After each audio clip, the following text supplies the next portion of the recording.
Welcome to tip channel guys.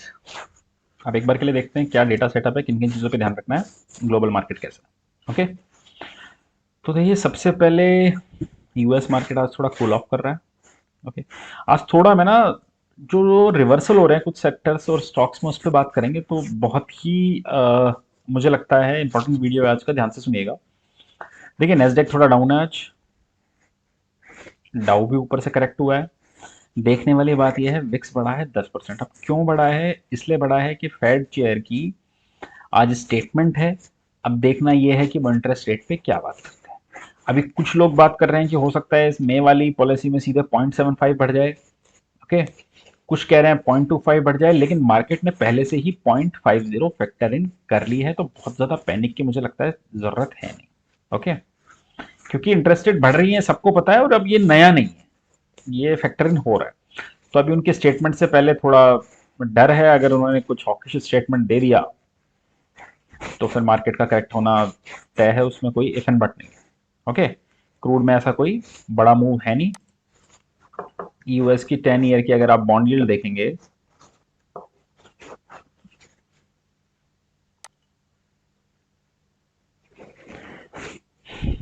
नए high पे, मैंने आपको एक पैटर्न के थ्रू बताया भी था कि 3 तक जाने का तो ऑलमोस्ट है, ऑलमोस्ट आप ये देखिए 2.97 तो आई गई है, 9798 तो। लेकिन कहीं ना कहीं अब जितनी रेट हाइक्स हैं वो फैक्टर इन हो रही है, तो इन्फ्लेशन नया चीज नहीं है। अब बस देखने वाली बात है कि फेड कितना एग्रेसिव होता है। ओके, अब देखते हैं कुछ चीजों को जो बहुत जरूरी है मेरे हिसाब से।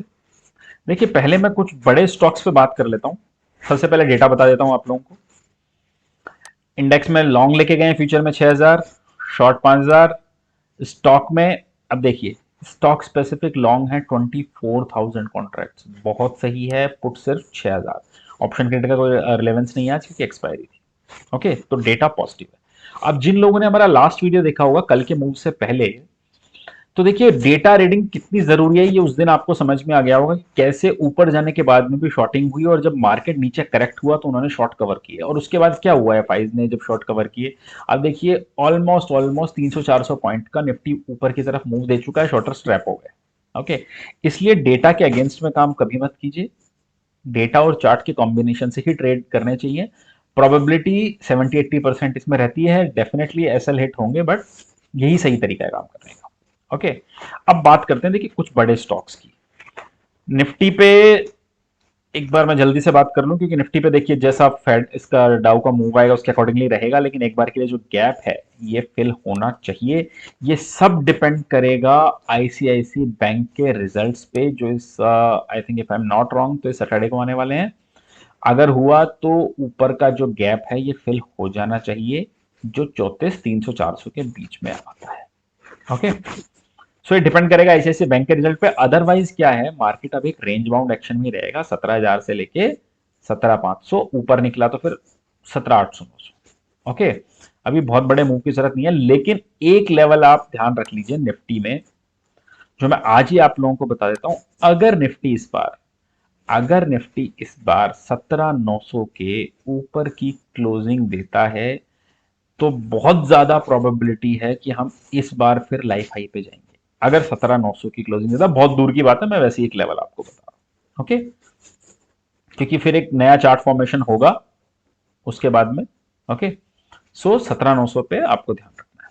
अभी कौन सा लेवल है? 17,330-40 का लेवल था, आज उससे ऊपर की क्लोजिंग दी है, लेकिन ऑल डिपेंड्स ऑन डाउ एंड फेड कमेंट्री, कि फेड की कमेंट्री कैसी आती है। अब जिस चीज पे मैं बात करना चाह रहा हूं उस पर बात करते हैं जो ज्यादा जरूरी है, एचडीएफसी बैंक में 3-4 बड़े स्टॉक लेता हूं, उसमें देखिए चार्ट में क्या चेंजेस आ रहे हैं उस पर बात करते हैं। ओके, देखिए कभी भी जब बड़ा मूव आता है, तो जब उस मूव का रिवर्सल होने वाला होता है तब वॉल्यूम्स बहुत बढ़ते हैं। आप एक चीज नोटिस कीजिएगा, आप हिस्टोरिकली कोई भी चार्ट उठा लीजिएगा, तब वॉल्यूम्स पिछले 5-10 दिन में खूब वॉल्यूम्स बढ़ने लगते हैं। ओके, एचडीएफसी बैंक में देखिए, पहले मैं डेली चार्ट पे वॉल्यूम्स देख रहा हूं, यहाँ थोड़े ज्यादा देख रहे हैं, ठीक है, लेकिन उसमें अनाउंसमेंट भी था, सारी न्यूज भी थी, सारी बात ठीक है। अब आप 15 मिनट कैंडल्स पे आइए, इधर देखते हैं इसे। वहां वॉल्यूम की कैंडल्स में विजिबिलिटी थोड़ी दिक्कत है, ठीक है, इसको मैं इधर कर देता हूं। ठीक है, ओके गाइस, अब आप ये वॉल्यूम कैंडल्स देखिए और पुराने वॉल्यूम से आप इसको कंपेयर किए देंगे।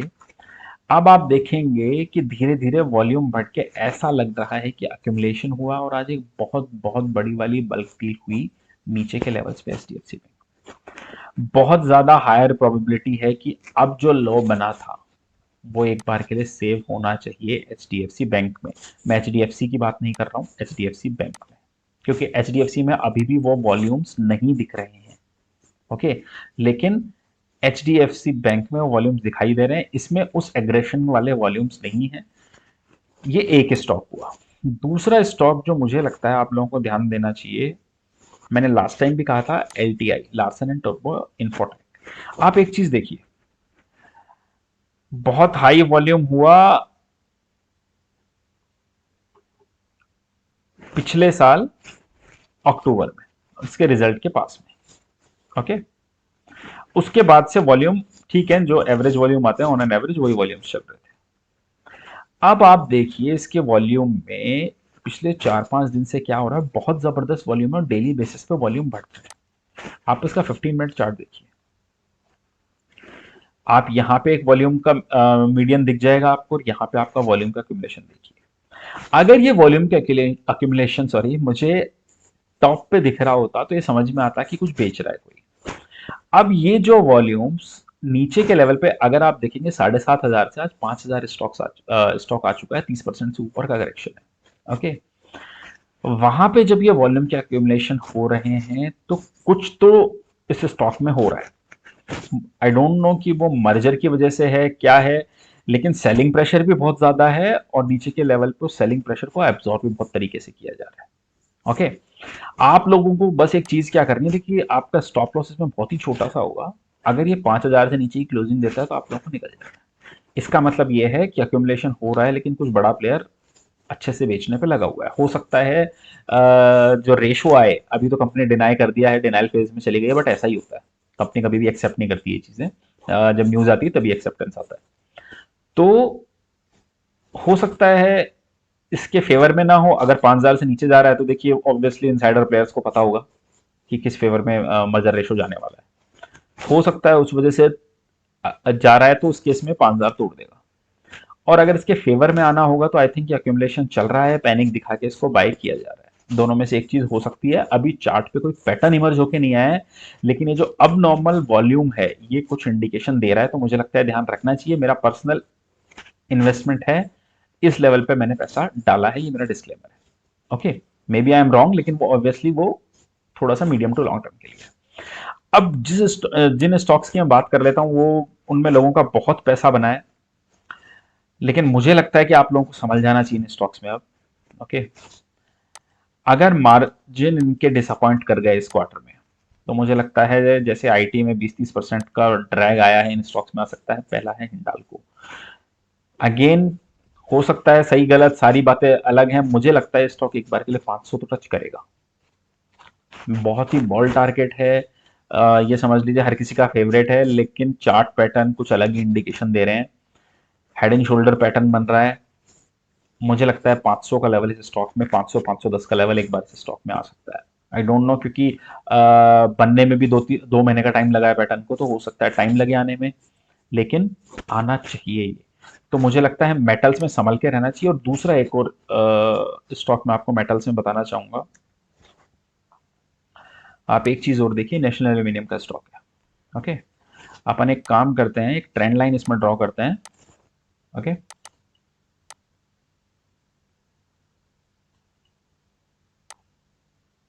आप एक चीज देखिए, मैं तो और बड़ा करता हूँ। आप देखिए ट्रेंड लाइन का सिंपल डेफिनेशन के भी अकॉर्डिंगली आप चलेंगे, जो लोग थोड़ा टेक्निकल देखते होंगे। पिछले साल इसने एक बॉटम बनाया, उसके सेकंड बार उस बॉटम पे वैलिडेट किया, दोनों को ज्वाइंट को मिला के मैंने ट्रेंड लाइन टच की, ओके ड्रॉ की सॉरी। तीसरी बार उसका वैलिडेशन आया, चौथी बार वैलिडेशन आया, पांचवी बार, छठी बार वहां से घूम गया। अब फर्स्ट टाइम ऐसा हो रहा है कि ये उसको तोड़ने की तैयारी कर रहा है। तो अगर आप देखेंगे तो मोटा मोटा 5-6 महीने का जो इसका कंसोलिडेशन का मूव था, 88 से लेके 130 तक का, ऐसा लग रहा है वो टूटने की तैयारी हो रही है। अभी तक कोई क्लियर इंडिकेशन नहीं है, लेकिन अगर ये 117 117 116 के नीचे की क्लोजिंग दे देता है, ओके, तो मुझे लगता है ये स्टॉक 110 105 भी जा सकता है। तो थोड़ा संभल के मुझे लगता है आप मेटल में हो जाइए। अब मुझे पता है बहुत से लोगों का फेवरेट है, ओके, आप अपना कॉल खुद ले सकते हैं। मुझे टेक्निकली पे ये सेक्टर थोड़ा गड़बड़ लग रहा है, तो आप लोग थोड़ा इस पर ध्यान दे सकते हैं, ओके। और बाकी जो लॉन्ग टर्म है वो अपना कॉल खुद ले सकते हैं सर इसमें। सो आई होप आप लोगों को वीडियो ठीक लगा होगा। अगर अच्छा लगा है तो लाइक कमेंट और शेयर कर दीजिएगा। Thank you for watching.